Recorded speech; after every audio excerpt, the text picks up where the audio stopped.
The fall of a nation is never a pretty sight. Desperate scenes at the Kabul airport, people clinging on to aircraft tires and fuselage, throwing babies to US soldiers, were just the final scenes of the rot of a nation over many years, until the entire edifice collapses. It is difficult to find some meaning out of the chaos in Afghanistan, but the least any country should do is to learn the lessons to secure the pillars of a modern progressive society. Afghanistan gives us these 5 lessons. Number 1, education. Afghanistan traditionally believed in imparting only religious education.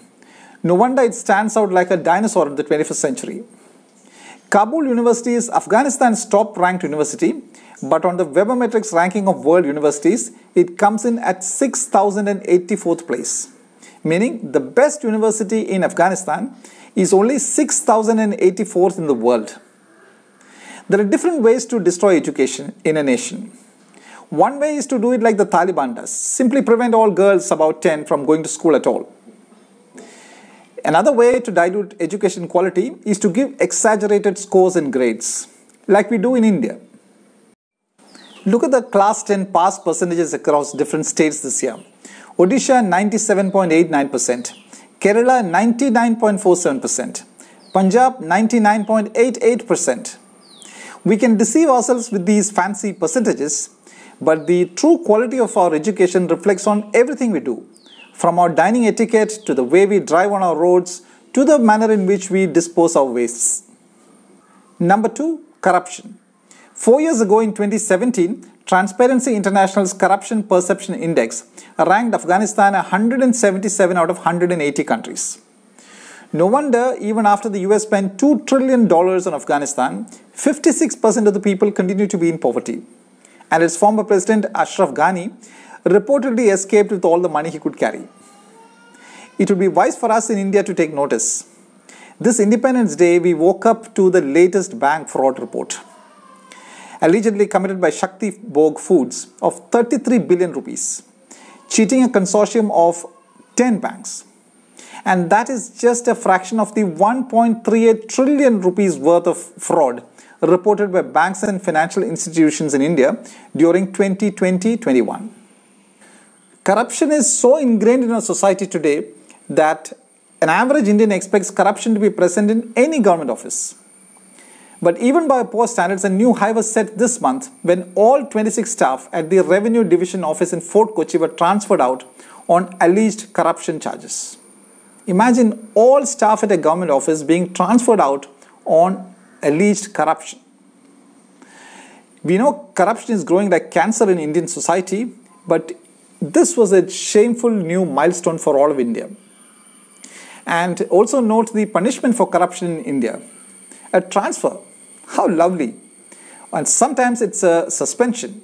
Even better. That's like a home quarantine with salary coming. Number 3, the crime graph. Broken education and increasing corruption naturally leads to a rise in crime. Afghanistan has the world's 4th highest crime rate in the world at 76.97, behind only Venezuela, Papua New Guinea and South Africa, and far higher than the world average of 47.86. At 44.42, India's crime rate is better compared to the world average, but we can't be blind to the increasing number of criminal cases that our MPs and MLAs have. After the 2009 Lok Sabha polls, 30% of our MPs have criminal cases against them. But after the 2019 Lok Sabha polls, 43% of MPs have criminal cases against them. Number 4, treating women. In 2018, Time magazine reported that Afghanistan was the worst place in the world to be a woman. 2/3 of all girls did not attend school, 87% of women were illiterate, 70 to 80% of women faced forced marriages, 90% of women experienced domestic abuse, and 80% of all suicides were by women. Thank God, through these years, the lot of women in India has improved, which is also a best bet for the future. Of course, we have miles to travel before we reach anywhere near the women empowerment levels achieved by progressive states like the Scandinavian countries. Every now and then we have a Nirbhaya-like spine-chilling rape and murder case, and then we forget about it until the next one comes. This month we had a 9-year-old girl being raped, murdered and hurriedly cremated, allegedly by a priest and 3 staff at a crematorium near Delhi cantonment.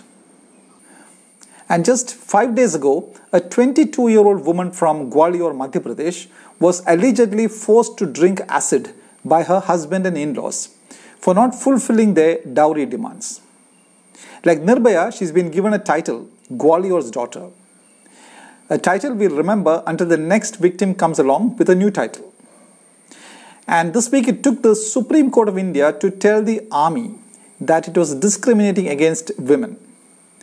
The court has directed the Indian Army to allow women to write the National Defence Academy examinations.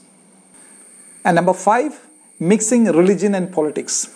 It's the ultimate recipe for social disaster, something that Afghanistan has been experiencing ever since the mullahs marched in.